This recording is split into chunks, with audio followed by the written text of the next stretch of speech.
Sir வணக்கம் sir. வணக்கம். இன்னைக்கு நயனார் நாகேந்திரன் அவர்கள் பசுமொழி சாலையில் எடப்பாடி பழனிசாமி அவர்கள் வந்து சந்திச்சிருக்காரு சார். என்ன சந்திப்பாக இருக்கும்? நேற்று பொதுக்குழு நடந்தது, அதனுடைய விஷயங்களை பற்றி சொல்லணும். ஒரு சில இடங்களில் வந்து தனி பெரும்பான்மை நாங்களே மெஜாரிட்டி அனுப்போம்ன்றது சொன்னார். ஸோ இதெல்லாம் கன்ஃபார்ம் பண்ண போனாரா? இந்த விஷயங்கள்லாம் ரொம்ப டெல்லிக்கு அவங்க பாஸ் கிட்ட சொல்லணும்.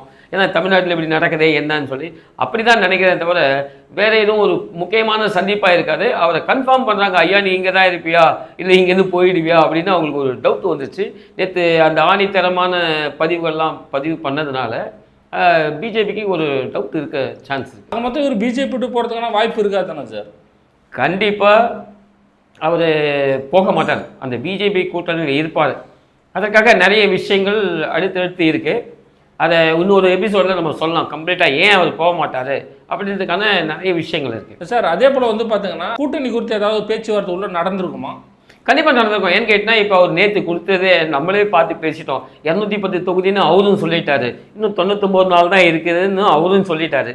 அப்போது எங்களுடைய தொகுதி எங்கே? ஏன்னா இப்போ வேலை பார்க்கணும். இப்போ எல்லா கட்சிகளும் வேலை பார்க்க ஆரம்பிச்சிட்டாங்க. இந்த பிஜேபி மட்டும்தான் வேலை பார்க்கல, அதிமுக அது செட்டப் ஆன ஒரு இது ஓகேயா.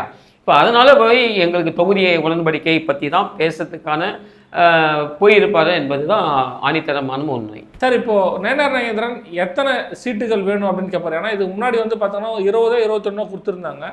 இந்த முறை எத்தனை சார் கேட்பாங்க? இல்லை, இப்போ அவங்க வந்து 45 சீட்டுகள் கேட்குறாங்க. அந்த 45 சீட்டில் மற்ற அவர்கள் நம்பி வந்திருக்காங்கல்ல சில கூட்டணி கட்சிகள், அவங்களுக்கெல்லாம் இவங்க தான் கொடுக்கணுன்ற மாதிரி ஒரு சூழ்நிலையை உருவாக்கியிருக்காங்க. அதாவது 45 சீட்டுகள் தான் பிஜேபி தரப்பு போகிறதா நமக்கு நம்ப இந்த தகவல் கிடைச்சிருக்கு. அவங்களுக்கு மெயினாக இந்த தேர்தல் அவங்களுக்கு முக்கியம் இல்லை சார் பிஜேபி பொறுத்தவரைக்கும். ஏன்னா அவங்களுக்கு வந்து 2029 தானே முக்கியம். அதனால் சீட்டு கம்மியாக கொடுத்தா கூட வாங்கிறதுக்கான வாய்ப்பு இருக்கும். அதானே சார்? இல்லை, அவங்க வந்து பிஜேபியோட டீம் ஏற்கனவே நம்ம காங்கிரஸ் திமுக மற்ற கட்சிக்குள்ளே இருக்கும்போது எப்பவுமே அவங்க நாடாளுமன்றத்தை தான் அதிகமாக கேட்பாங்க. இந்த பக்கம் பார்க்க மாட்டாங்க. அதே தான் இது ஃபாலோ பண்ணுறாங்க. அது மட்டும் இல்லாமல் இப்போ மேல் சபையில் பார்த்தீங்கன்னா கொஞ்சம் கம்மி பிஜேபிக்கு.